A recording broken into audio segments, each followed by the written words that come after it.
بسم الله الرحمن الرحيم الحمد لله الذي جعلنا من المتمسكين بولاية أمير المؤمنين اللهم إياك نعبد وإياك نستعين الصلاة والسلام بتحية والإكرام على أشرف الأنبياء والمرسلين وأولاده الطيبين الطاهرين المعصومين ثم الصلاة والسلام على الصديقة المباركة الرازية المرزية عالمة غير معلمة السيدة فاطمة الزهراء سلام الله عليها ولعن الله تعالى على آخرهم أجمعين أما بعد فقد قال حق سبحانه تعالى في كتابه المجيد وفرقان الحميد بسم الله الرحمن الرحيم إنا فتحنا لك فتحا مبين بلندر صلوات اللهم صل على محمد وعلى محمد.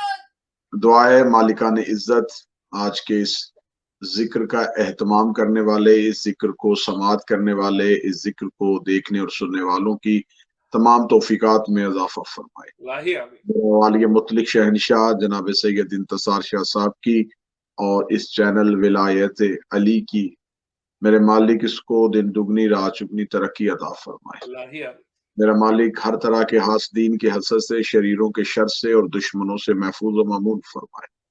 جناب سیدہ کی نصرت، سرکار ولی العصر کی خوشنودی آپ کا نصیب فرمائے۔ میرے مولا و میرے آقا آج کی اس ذکر کے طفیل جتنے بھی مومنین بیمار ہیں میرا مالک تمام کو شفاء کاملہ و عاجلہ نصیب فرمائے۔ مومنین بے اولاد ہیں انہیں اولاد عطا فرمائے۔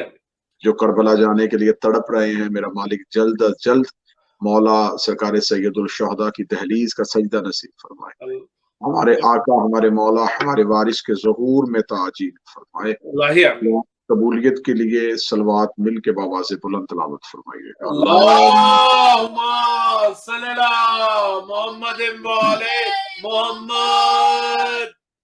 آج کی مجلس بعنوان امینہ امامت عالمہ غیر معلمہ الرازیات المرزیہ فاتح شام ملکہ عصمت شہزادی عالیہ صلوات اللہ علیہ۔ آج پوری دنیا میں ذکر حضرت امام حسین علیہ السلام اپنی تمام تر رعنائیوں اور تمام تک آفاقی حقیقتوں کے ساتھ دن بدن بڑھتا چلا جا رہا ہے۔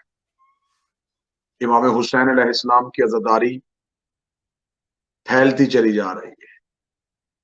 آپ آج سے تھوڑا عرصہ پیچھے چلے جائیں اور پھر اس وقت کو آج کے ماحول میں دیکھیں تو آپ کو ایک واضح فرق محسوس ہوگا کہ امام حسین علیہ السلام کا ذکر دن بدن رنگ و نسل، مسلک و فرقہ اور مذہب و ملت کی قید سے آزاد ہوتا جا رہا ہے۔ اور یہ عزاداری پوری دنیا میں اپنی پوری قوت کے ساتھ مسلسل پھیل رہی ہے، اور مشکل سے مشکل اور سخت سے سخت حالات عزاداری کے راستے میں کسی قسم کی رکاوٹ ڈالنے کے باوجود ناکام ہو رہے ہیں۔ تو یہ عزاداری پھیل نہیں رہی، اسے کوئی پھیلا رہا ہے۔ یہ عزاداری ہو نہیں رہی، اسے کوئی کروا رہا ہے۔ تو یہ جو کروا رہا ہے یہ وہی پروردگار ہے جس کے ذکر کو امام حسین علیہ السلام نے بلند کر دیا تھا۔ اب وہ اذکرکم کی تفسیر کو واضح کر رہا ہے کہ تو نے میرے ذکر کو بلند کیا تو میں تیرے ذکر کو مسلسل کروں گا۔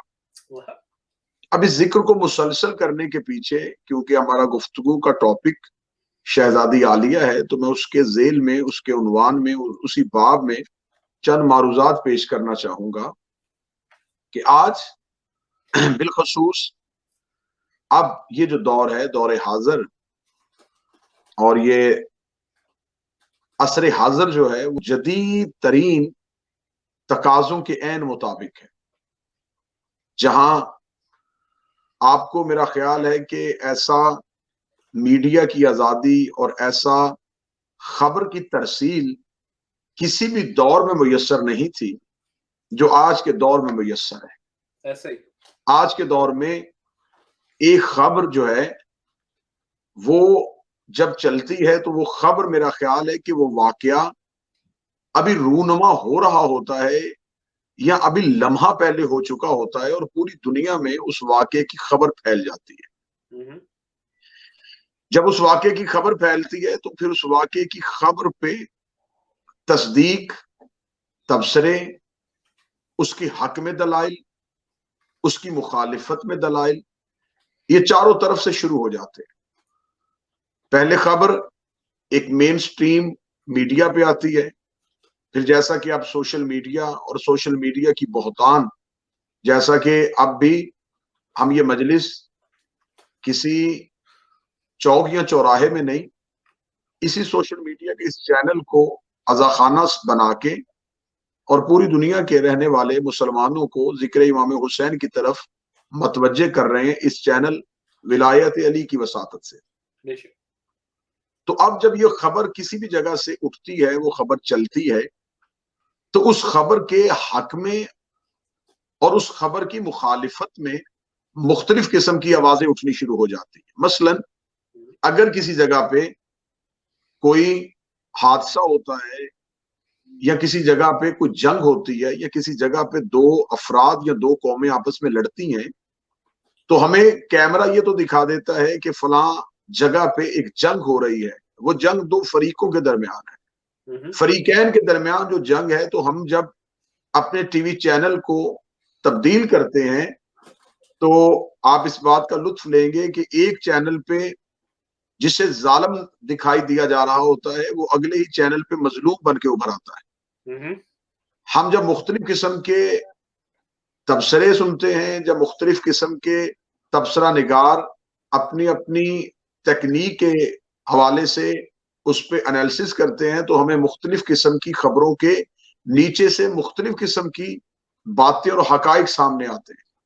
یعنی کہ آج کے جو بات میں سمجھانا چاہ رہا ہوں کہ میڈیا کی اتنی طاقت کے باوجود اور اتنے وسائل کے باوجود آج بھی ہم تک حقائق اس انداز سے نہیں پہنچتے جیسے واقعہ رونما ہو رہا ہوتا ہے۔ ہوتا کچھ ہے، دکھائی کچھ دیا جاتا ہے، نظر کچھ آ رہا ہوتا ہے، بتایا کچھ جا رہا ہوتا ہے۔ آپ ریلوے اسٹیشن پہ بیٹھ جائیں یا آپ ایئرپورٹ پہ بیٹھ جائیں، اگر آپ کے قریب 4 یا 5 لوگ بیٹھے کسی ایک کافی شاپ میں کافی پی رہے ہیں تو ایک واقعے پہ مختلف لوگوں کی مختلف رائے ہے، ایسے ہی ہر بندہ اپنا اپنا تبصرہ کرتا ہوا دکھائی دے گا۔ آپ اگر کسی ایک انسان کی بات کریں گے، آپ کسی ملک کے پریزیڈنٹ کی یا کسی کے پرائم منسٹر کی بات کریں گے تو ایک شخص اس کے حق میں بات کرے گا اور دوسرا اتنی ہی اس کی جتنی اس نے تعریف کی ہے اتنی ہی تنقید کر دے گا۔ یعنی کہ اتنی طاقتوں کے باوجود، اتنا میڈیا ہونے کے باوجود، اتنے وسائل ہونے کے باوجود آج بھی انسانی سوچ ایک خبر پہ مختلف حصوں میں بٹی ہوئی ہے، ایک شخصیت میں مختلف حصوں میں بٹی ہوئی ہے، ایک واقعے پہ مختلف حصوں میں بٹی ہوئی ہے۔ اتنی جدید ترقی کے باوجود آج تک انسانیت کسی ایک شخص کو حق پہ دلائل نہیں دے رہی اور کسی ایک کی تنقید پہ دلائل نہیں دے رہی۔ 1400 سال پہلے جنگل میں ایک قتل ہوا اور جب وہ قتل ہوا، جب وہ شہادت ہوئی، جب وہ واقعہ رونما ہوا، اس واقعے کے راوی جتنے تھے وہ سارے ہی اس دور کے حاکم کے تابع تھے، اس دور کے جتنے بھی تبصرہ نگار تھے وہ سارے حاکم کے تابع تھے، اس دور کا جتنا بھی میڈیا تھا وہ قاتل کے ساتھ تھا، میڈیا بھی قاتل کے ساتھ تھا، وسائل بھی قاتل کے ساتھ تھے۔ لیکن امام حسین علیہ السلام کی شہادت کا اتنا بہترین ذریعہ ابلاغ بنا کہ آج تک امام حسین علیہ السلام کے قتل پہ دوسرا تبصرہ نہیں ہو سکا۔ آج تک یہ نہیں کہا جا سکا کہ یزید جو تھا وہ معاذ اللہ مظلوم تھا، یا حسین ابن علی کی قتل پہ، حسین ابن علی کی شہادت پہ کوئی انگلی اٹھی ہو۔ تو آج دیکھنا یہ ہے کہ اتنا میڈیا، اتنی طاقت، اتنا سب کچھ ہونے کے باوجود آج انسان کسی ایک شخص کو ظالم اور ایک کو مظلوم ڈکلیئر نہیں کر سکتے۔ تو 1400 سال پہلے وہ کون سی طاقت تھی جس نے پوری دنیا سے حسین ابن علی کو منوا لیا؟ اس ذریعہ ابلاغ کا نام سیدہ عالیہ ہے۔ کیا بات ہے جی قبلہ، نعرہ حیدری جس نے امام حسین علیہ السلام کی شہادت کو پوری دنیا میں امام حسین کی مظلومیت کو منوا لیا، اس ناشرہ کا نام سیدہ عالیہ ہے، اس مبلغہ کا نام سیدہ عالیہ ہے۔ خداوند متعال جب ہدایت کا بندوبست کرتا ہے تو خداوند متعال جہاں بشری لباس میں کچھ لوگوں کو مردوں میں ہدایت کے لیے بھیجتا ہے تو عالم خواتین میں بھی کچھ خواتین کو مثالی کردار بنا دیتا ہے، کچھ کو نمونہ بنا دیتا ہے۔ اگر آدم کو زمین پہ اتارا تو حوا کو ساتھ بھیجنا پڑا، اگر بات حضرت موسیٰ کی ہوئی تو جناب آسیہ کے کردار کو دکھانا پڑا، بات اگر جناب عیسیٰ کی ہوئی تو تذکرہ مریم بھی قرآن میں کرنا پڑا۔ خداوند متعال ہر دور میں حجت کے ساتھ ایک خاتون کے کردار کو مثالی رکھتا ہے، ایک خاتون کا کردار اس حجت کے ساتھ ضرور ہوتا ہے۔ آپ مختلف حجتوں کو جا کے دیکھیں تو آپ کو کہیں نہ کہیں کسی نہ کسی جگہ پہ ایک خاتون کا کردار مثالی نظر آئے گا۔ آپ دیکھیں گے کہ جناب موسیٰ کے ساتھ آسیہ کا کردار ہے، جناب عیسیٰ کے ساتھ جناب مریم کا کردار ہے، جناب ابراہیم کے ساتھ جناب سارہ کا کردار ہے، جناب ہاجرہ کا کردار ہے۔ ایسے ہی رسالت مآب کے ساتھ ملیکۃ العرب کا کردار ہے، سرکار امیر المومنین کے ساتھ خاتون جنت کا کردار ہے، ایسے امام حسین ابن علی کے ساتھ شہزادی زینب کا کردار ہے۔ لیکن سیدہ زینب کے کردار کو میں کچھ اس انداز سے بیان کروں گا کہ جناب حوا کائنات کی تمام عورتوں کے لیے مثالی کردار نہ بن سکی، جناب حوا کے لیے کائنات کی ہر عورت جناب حوا کو نمونہ ہدایت نہیں بنا سکی، اس وجہ سے کہ جناب حوا، اگر جناب حوا کی سیرت لی جائے گی تو جناب حوا کی سیرت میں ہمیں کوئی خاتون یہ نہیں دیکھ سکتی کہ ماں باپ کی عزت کیسے کرتے ہیں، کیونکہ حوا کے ماں باپ نہیں تھے۔ اگر جناب آسیہ سے کوئی عورت مکمل سیرت لینا چاہے تو سیرت کا ایک گوشہ پھر بھی خالی ہے، جناب آسیہ سے وہ نہیں دیکھ سکتی کہ شوہر ایماندار ہو اور شوہر مومن ہو تو احترام کیسے ہوتا ہے۔ جناب مریم سے پوری سیرت پھر بھی نہیں مل سکتی، کیونکہ شہزادی مریم یہ نہیں بتا سکتی کہ شوہر کی عزت اور شوہر کا احترام کیا ہے۔ ایسے ہی چلتے چلتے اگر آپ چلے آئیں تو جناب سیدہ صلوات اللہ علیہا پہ، جناب سیدہ صلوات اللہ علیہا پہ آ کے کہانی ختم ہو جاتی ہے کہ یہ سیدۃ النساء العالمین ہے، یہ عالمین کی عورتوں کی سردار بن گئی، رسول کی بیٹی عالمین کی عورتوں کی سردار بنی۔ لیکن میں انتہائی معذرت کے ساتھ کہوں گا سیدہ عالمین مکمل ضابطہ حیات ہے، لیکن پھر بھی ایک ہدایت کا گوشہ نہیں پورا ہو سکا کہ جناب سیدہ سے یہ کیسے پتا چلے گا کہ بھائی کے ساتھ کیسے چلتے ہیں۔ آخر جب سیدہ عالیہ صلوات اللہ علیہا تو انہوں نے ایسے مکمل کر دیا سیرت کے گوشے کو کہ ان کا باپ علی جیسا تھا، ان کی ماں سیدہ جیسی تھی، ان کے بیٹے اون اور محمد جیسے تھے، اور ان کے بھائی حسن اور حسین جیسے تھے، ان کے وفادار عباس جیسے تھے۔ اس لیے جناب سیدہ نے اپنا کردار منوا کے شہزادی خاتون جنت کے کردار کو بھی اوجھل نہ ہونے دیا، کیونکہ انہوں نے اپنے نام کے ساتھ اپنا آپ نہیں منوایا، انہوں نے ثانیہ زہرا بن کے جناب سیدہ کے کردار کو منوا لیا کہ وہ اول زہرا ہے یہ دوسری زہرا ہے۔ کیا بات ہے قبلہ، نعرہ حیدری یا علی جی قبلہ، کیا بات ہے، بہت خوب۔ اب حضرت امام حسین علیہ السلام پنجتن پاک میں ہمیں آخری کردار جو ہے وہ کریم کربلا شہنشاہ نظر آتے ہیں۔ کریم کربلا پنجتن پاک میں ایک آخری کردار ہے، اس سے پہلے 4 کردار اور ہیں، لیکن ہم جب چاروں کرداروں کی سیرت کی طرف جاتے ہیں تو ہمیں پھر دیکھنا پڑتا ہے کہ ان چاروں کرداروں میں اگر ہم سرکار ختمی المرتبت کی بات کرتے ہیں تو سرکار ختمی المرتبت کی ذات میں ہمیں ایک چیز نظر آئی کہ سرکار ختمی المرتبت سرور انبیاء کی شہادت کے حالات ہم تک نہ پہنچ سکے، ان کے قاتل کی خبر ہم تک نہ پہنچ سکی، زہر کیسے ملی تھی، آخری وقت میں حجرے میں کون کون تھا، یہ تمام واقعات تاریخ کی کتابوں میں چھپ گئے، جبکہ یہ سب کچھ ایک شہر میں رونما ہوا تھا۔ دوسرے کردار جناب امیر المومنین ہے، لیکن جناب امیر المومنین مسجد کوفہ میں حالت سجدہ میں شہید ہوتے ہیں، لیکن قتل کی مکمل واردات مورخ چھپا لیتا ہے۔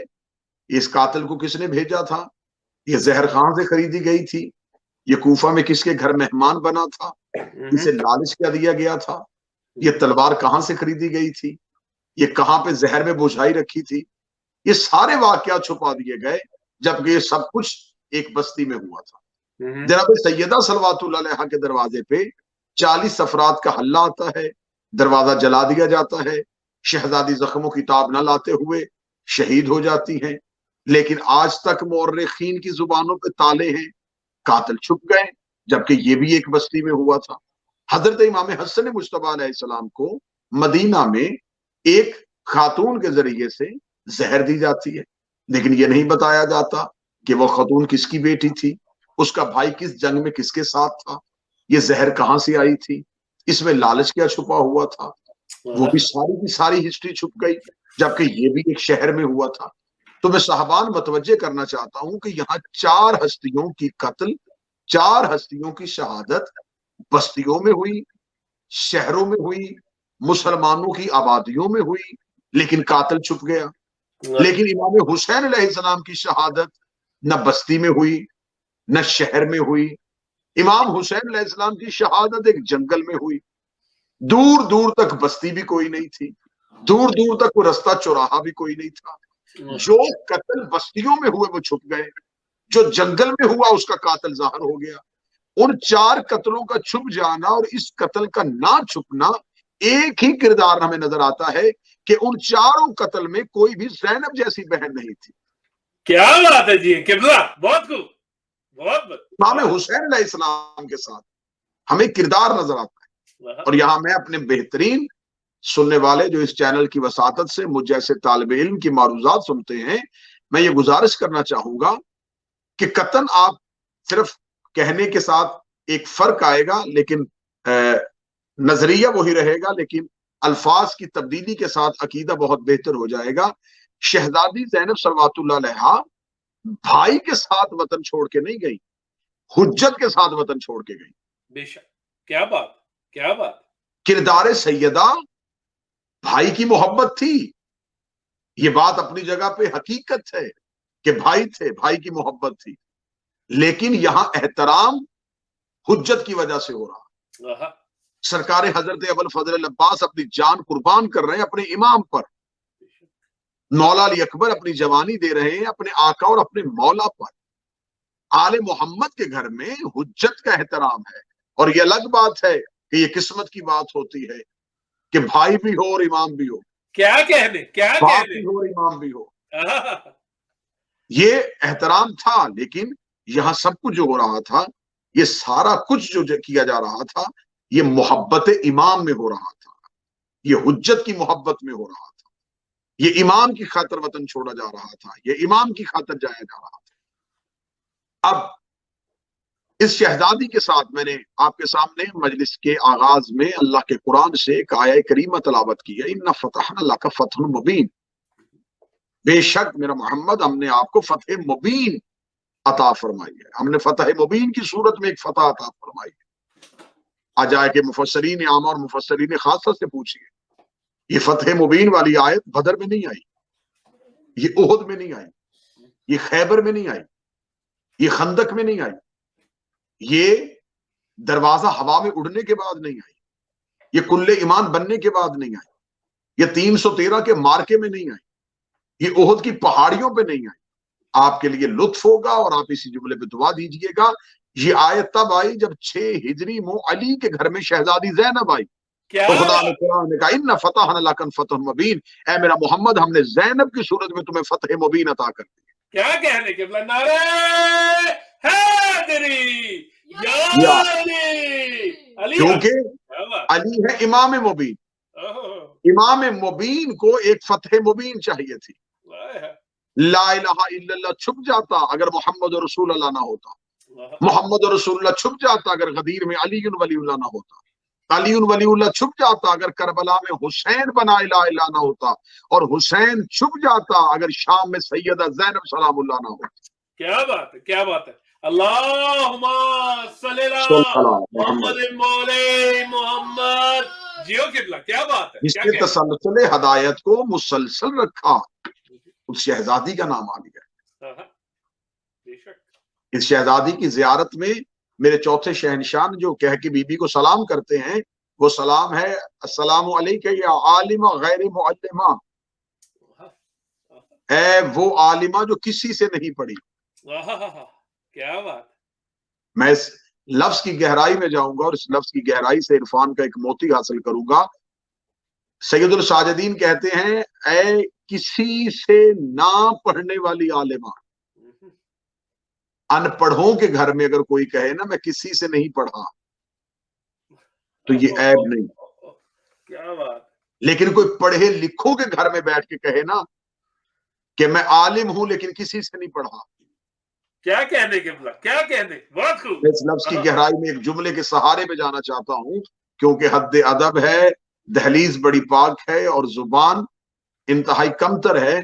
میں حد ادب کے ساتھ کہنا چاہتا ہوں جس گھر میں صاحب منبر سلونی بیٹھا ہو اور وہاں یہ شہزادی عالمہ غیر معلمہ ہو، کیا بات ہے قبلہ، کیا بات ہے۔ جس گھر حیدری، جس گھر میں ختم الرسل ہو، بے شک، جس گھر میں سیدت النساء العالمین ہو، جس گھر میں خالق نہج البلاغہ ہو، اس گھر میں عالمہ غیر معلمہ کہلوانا یہ صرف اور صرف کمال سیدہ زینب سلام اللہ علیہا۔ بے شک، بے شک۔ شہزادی فتح مبین بنی۔ حضرت آدم نے انسانیت کی ابتدا کی تھی لیکن آدم فتح مبین نہیں بنے۔ نوح نے سفینہ نجات تیار کیا تھا، فتح مبین نہیں بنے۔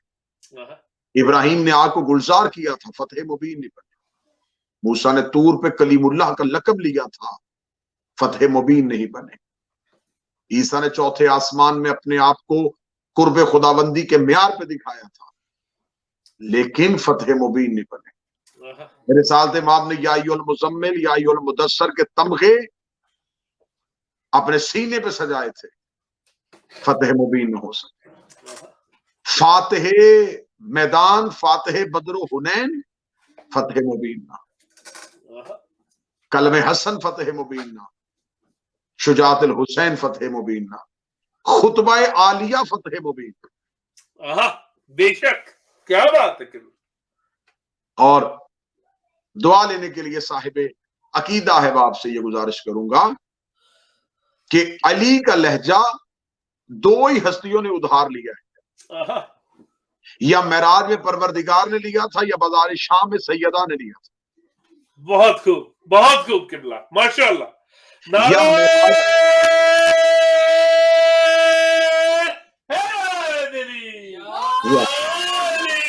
معراج میں خدا گفتگو کرے تو لہجہ علی لیتا ہے، شام میں سیدہ گفتگو کرے تو لہجہ علی لیتی ہے۔ سبحان اللہ۔ جس نے کسر یزیدیت میں پہنچ کے یزیدیت کو ہلا کے رکھ دیا، جس نے قاتل کے شہر میں جا کے قاتل کو نیلام کر کے رکھ دیا۔ آپ میرے طرز گفتگو سے، میرے طرز تکلم سے واقف ہیں کہ میری ہمیشہ گفتگو کوشش ہوتی ہے کہیں نہ کہیں کسی نہ کسی عرفان کی دیوار کا سہارا لے کے سفر کیا جائے۔ میں اس انداز سے، کیونکہ شہزادی جب بھی پڑھی جاتی ہے اس بی بی کی سوانح حیات کو مصائب کی صورت میں پڑھا جاتا ہے، کیونکہ لقب شہزادی کا ام المصائب ہے، لیکن میں فضائل کی صورت میں کہنا چاہوں گا کہ دیکھنے کی آنکھ ہے۔ لوگ سمجھ رہے تھے کہ علی کی بیٹی کو قید کر کے کوفہ و شام میں لے جایا جا رہا ہے، لیکن دراصل عرفان کی آنکھ یہ کہہ رہی تھی کہ علی کی بیٹی قاتلوں کو گھیر کے ان کے گھر تک لے کے جا رہا ہے۔ کیا بات ہے، کیا بات ہے۔ جی قبلہ، نعرہ حیدری، اللہم صلی علی محمد محمد۔ جو جنگی حکمت عملی سے واقف ہیں وہ اس بات کی گواہی دیں گے کہ جنگ میں ہمیشہ شکست ان کی تسلیم کی جاتی ہے جو قدم پیچھے کی طرف ہٹائے. شہزادی کے قدم کربلا سے پیچھے مدینے کی طرف نہیں ہٹے. شہزادی کے قدم کربلا سے شام کی جانب بڑھ رہے تھے.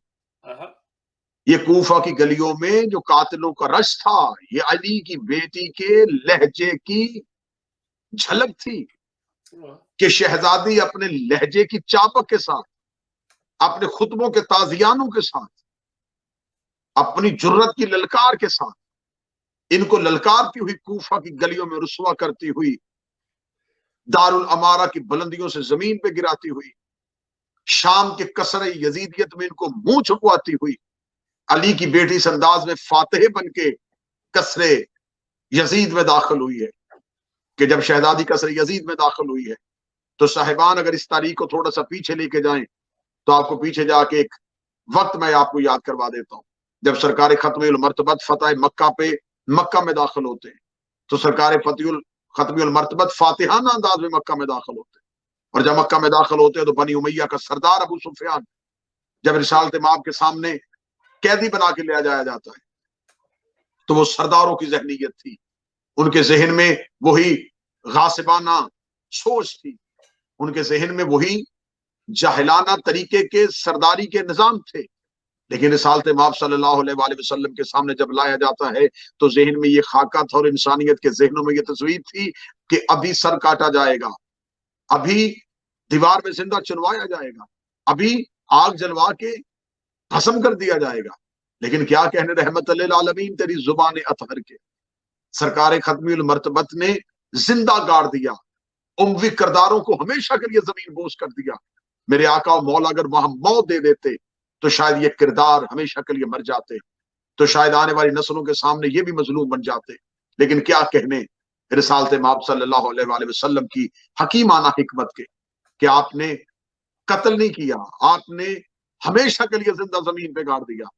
اور امام رسالت مآب نے چہرہ پھیرا اور چہرہ پھیر کے کہا جاؤ ہم نے تمہیں آزاد کیا. یا تو اللہ کا جاؤ ہم نے تمہیں آزاد کیا. یہ آزادی نہیں تھی، یہ اصل میں انتقام کا چابک تھا. یہ آزادی نہیں تھی، بدن آزاد ہو گیا. لیکن سرکار رسالت مآب نے اپنی رحمت کے زندان میں ان کو اس انداز میں بند کر دیا کہ تاریخ میں ہمیشہ مجرم کا چہرہ مجرم بن کے دکھایا جاتا رہے. رسالت مآب نے کہا جاؤ ہم نے تمہیں آزاد کیا. ان کے اندر یہ آگ جل رہی تھی، یہ مر گئے اندر سے، کاش ہمیں مار دیا جاتا، کاش ہمیں قتل کر دیا جاتا. یہ کیا کیا؟ ہمیں زندہ رکھا گیا اور اپنا آزاد بنا کے ہمیں زندہ رکھا گیا. لیکن ہمیں جب تک زندہ رہیں گے ہمارے ذہن میں یہی بات رہے گی کہ ہمیں رسول نے آزاد کیا تھا. یہی ذہن میں رکھ کے اموی کردار ہر دور میں آتے رہے کہ کاش ہم بھی اس بدلہ لیں. کیونکہ عربوں میں بغض اور کینہ بڑا مشہور تھا. وہ یہ چاہتے تھے کہ ہم بھی یہ لفظ دہرائیں، کبھی آل محمد کے لیے، کبھی اہل بیت کے لیے ہم بھی ان الفاظ کو استعمال کریں. جیسے مکہ میں اتنے بڑے مکہ کے مجمع میں رسالت مآب نے ہمارے بہت بڑے سردار کو یہ کہہ کے رسوا کر دیا تھا جاؤ ہم نے تمہیں آزاد کیا. یہ لفظ حکیمانہ سوچ تھا، یہ لفظ ایک مدبرانہ سوچ تھی، یہ لفظ ایک قائدانہ صلاحیت کی مالک تھی. اس لفظ کی گہرائی کو ہمیشہ وہی جانتا ہے جس نے کبھی قوموں کی قیادت کی ہو، جس نے کبھی رہبری کی ہو کہ برسر منبر دشمن کو یوں دھتکار دینا یہ کتنا بڑا انتقام ہوتا ہے.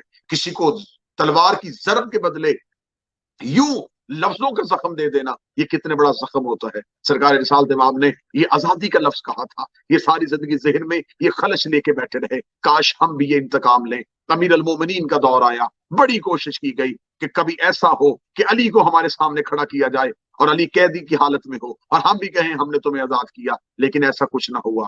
پھر انہوں نے سوچا شاید امام حسن سے یہ انتقام لیں، حسن کو قید کر کے شام لایا جائے، ہم حسن سے کہیں جاؤ ہم نے تمہیں آزاد کیا تو ہمارے مکے والے بدلے پورے ہو جائیں. لیکن مولا حسن نے اپنی حکیمانہ سوچ کے ساتھ معاہدہ لکھ لیا اور یہ موقع نہیں آنے دیا. انہوں نے امام حسین ابن علی کے لیے حربہ استعمال کیا. حسین ابن علی کو مکہ میں گھیرا، امام حسین ابن علی کے رستے میں گھیرا. لیکن کربلا میں حسین نے کیسا دش سجا دیا کہ حسین ابن علی نے ان کے عزائم کو کربلا کی خاک میں ہمیشہ کے طریقے ملا دیا. لیکن جب سید الساجدین دربار شام میں داخل ہوئے تو ایک پورا ماحول سجایا گیا، دور دور کے سفیروں کو بلایا گیا، پورا رش اکٹھا کیا گیا. آج ہم مکے والا بدلہ لیں گے، آج ہم اپنے دادا والا بدلہ لیں گے، آج ہم وہی مکہ والا تاریخ کو دہرائیں گے جیسے مکہ میں ہمارے دادا کو قیدی بنا کے پیش کیا گیا تھا اور تخت پہ بیٹھ کے رسول نے کہا تھا جاؤ ہم نے تمہیں آزاد کیا۔ آج وہی الفاظ واپس لیں گے، آج وہی بدلہ واپس لیں گے۔ دل میں وہی مدت کے حسد اور انتقام کی آگ بھڑک رہی تھی اور تخت پہ بیٹھے ہوئے یہ لفظ کہنے کے لیے بے چین ہو رہے تھے۔ کتنی نسلیں مروا دی تھی اسی لفظ کو کہلوانے کے لیے، کاش ہم اس لفظ کو دہرائیں۔ کیا کہنے میری شہزادی، کیا کہنے تیری حکیمانہ جرت کے کہ ابھی یہ لفظ زبان پہ لانے کا سوچ رہا تھا یا میری شہزادی کا پہلا قدم دربار میں آیا اور سید الساجدین کے آگے کھڑے ہو کے بی بی نے وہی مکے والا رسول کا لفظ دوبارہ دہرا دیا، فرمایا یبن الطلقہ، او ہماری آزاد کردہ غلاموں کے بیٹو۔ کیا بات ہے، نعرہ حیدری، جو آزاد کرنا کہنا چاہتے تھے میری شہزادی نے کہا جاؤ ہمارے آزاد کردہ غلاموں کے بیٹو۔ تم میں جرت کہ تم ہمیں یہ لفظ کہو۔